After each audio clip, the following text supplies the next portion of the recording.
বিসমিল্লাহির রহমানির রহিম। আসসালামু আলাইকুম। সুপ্রিয় দর্শক সকলে কেমন আছেন? আলহামদুলিল্লাহ আমরা সকলে অনেক ভালো আছি।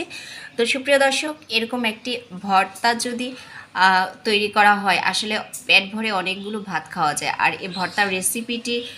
এই ভর্তাটি তৈরি করার উপকরণগুলো কিন্তু একেবারে হাতের নাগালে থাকে। তো আসুন আমরা আজকে এই ভর্তার রেসিপিটি দেখি, প্লাস হচ্ছে পুরো ভিডিওটি দেখি।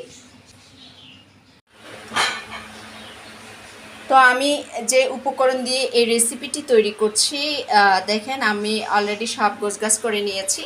কাঁচামরিচ, রসুন আর পেঁয়াজ নিয়ে নিয়েছি, সাথে কিন্তু আপনারা শুকনো মরিচও দিতে পারেন। তো মূল যে উপকরণটি দিয়ে বানাচ্ছি সেটা হচ্ছে মিষ্টি কুমড়ার খোসা, আর হচ্ছে মিষ্টি কুমড়ার যে নরম একটি অংশ থাকে সেই অংশটি কেটে নিয়েছি দেখেন। আর এই হচ্ছে খোসা। তো সবগুলো একেবারে ধুয়ে ক্লিন করে নিয়েছি। তো আমি এখন একটি প্যানের মধ্যে সামান্য সরিষার তেল দিয়ে ভালো করে এগুলো একটু ভাজা ভাজা করে নিব, তারপর পাটায় বেটে নিব। তো এই রেসিপিটি আপনারা যদি একবার তৈরি করে গরম ভাত দিয়ে খেতে পারেন, এই ভর্তার রেসিপিটি এতটা টেস্ট পাবেন।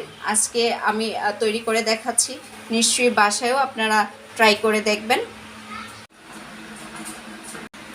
তো আমি চুলোতে কিন্তু অলরেডি প্যানটা বসিয়ে দিয়েছি, যে প্যানটা যথেষ্ট গরম হয়ে আছে। এখন চুলোর আঁচটা আমি একটু কমিয়ে দিই। এই যে সরিষার তেল দিয়ে দিব।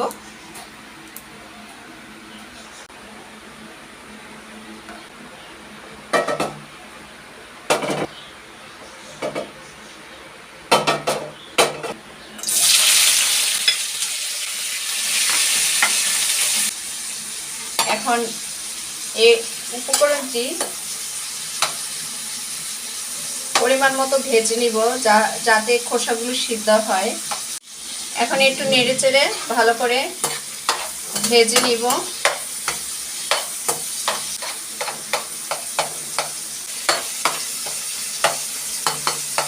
এগুলো কিছুটা ভাজা ভাজা হয়ে গেলে, অনেকটা সিদ্ধ হয়ে আসলে আমি পাশ দিয়ে পেঁয়াজ, মরিচ আর রসুনটা একটু ভাজা ভাজা করে নিচ্ছি।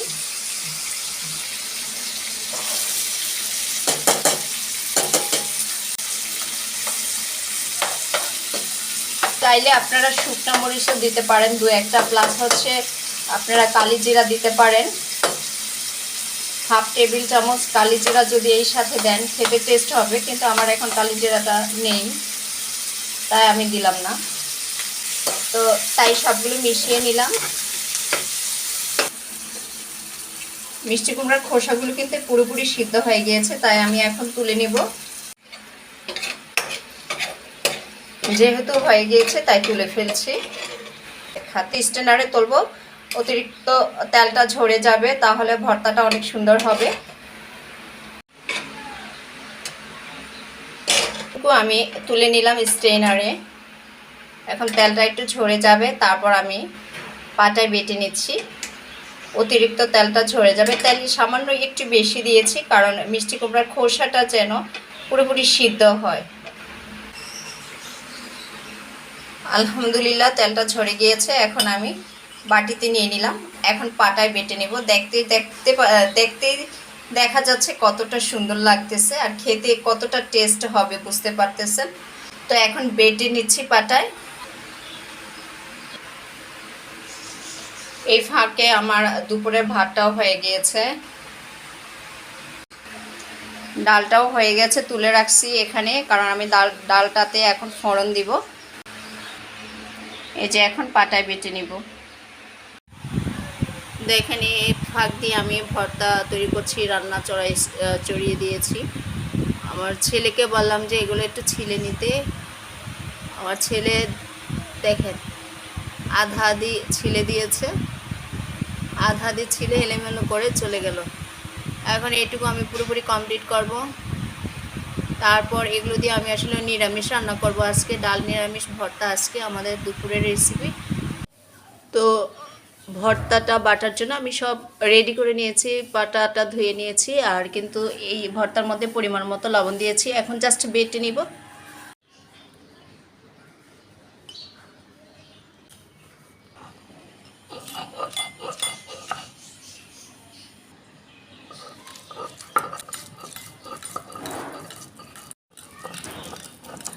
অলরেডি আমি এক বাটা দিয়ে ফেলছি, আরেক বাটা দিচ্ছি, তারপর তুলে ফেলবো।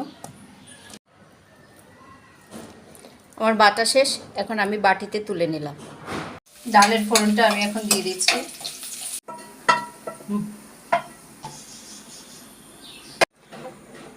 অলরেডি ডালের ফোড়নটা দিয়ে দিয়েছি। ডালটা আর একটু হবে, তারপর তুলে ফেলবো। এই চুলোতে কিন্তু আমি নিরামিষের জন্য সব দিয়ে দিয়েছি।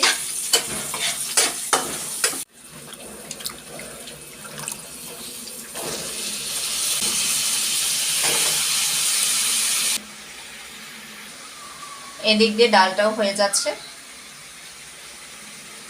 তো কচুরমুখী দিয়ে কিন্তু ইলিশ মাছ, চিংড়ি মাছ ওইটাও টেস্ট হয়। তো আজকে ভাবলাম মাছ দিয়ে না করে নিরামিষ রান্না করি, দেখি কেমন লাগে।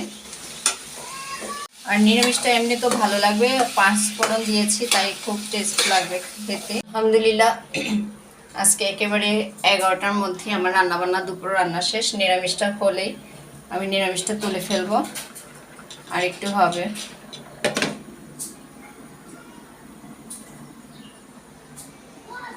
ডালটা চুলাটা অফ করে দিয়েছে, এখনই নামিয়ে নিচ্ছি। তো আমার রান্না শেষে সব কিচেনের মধ্যে পরিষ্কার করা কমপ্লিট, একবারে সব ধোয়া মোছা কমপ্লিট হয়ে গিয়েছে। সুপ্রিয় দর্শক, দুপুরে রান্না করা শেষ, আমরা খেতেও বসে গিয়েছি। তো আজকে ডাইনিং টেবিলে খেতে না বসে আমরা এখানে পরিষ্কার চাদর বিছিয়ে খেতে বসে গেলাম, দরজার সামনে একেবারে আলোতে। আমাদের বাহির পাশটা দেখেন, এই হলো আমাদের বাহির পাশ, ছাদে যাওয়ার সিঁড়ি। তো এখানে আলোতেই দরজার সামনে চাদর বিছিয়ে খেতে বসলাম। বৃষ্টি বৃষ্টি ওয়েদার, এখানে আলোতেই খেতে ভালো লাগবে, খাবার টেবিলে না বসে, তাই এখানে বসে গেলাম। আর রেসিপিগুলো সাধারণ হলেও খুব টেস্টি হবে, আমাদের সবার কাছে এগুলো খুব প্রিয় রেসিপি। মাছ মাংস তো আসলে সবসময় খেতে ভালো লাগে না, সাধারণ এই খাবারগুলো অনেক সময় হঠাৎ হঠাৎ খেতে খুবই ভালোই লাগে। তো ভিডিও যদি ভালো লেগে থাকে সকলে লাইক কমেন্ট শেয়ার করতে ভুলবেন না। আর হচ্ছে যারা ইউটিউব চ্যানেল থেকে আমার ভিডিও দেখে থাকেন, প্লিজ আমার চ্যানেলটি সাবস্ক্রাইব করে দিয়ে পাশে থেকে বেল আইকনটি ক্লিক করে দিবেন। আর হচ্ছে যারা ফেসবুক থেকে দেখে থাকেন তারা একটি করে ফলো দিয়ে দিবেন, লাইক কমেন্ট শেয়ার করবেন প্লিজ। তো আজকের জন্য আল্লাহ হাফেজ, সকলে ভালো থাকবেন এই প্রত্যাশায়।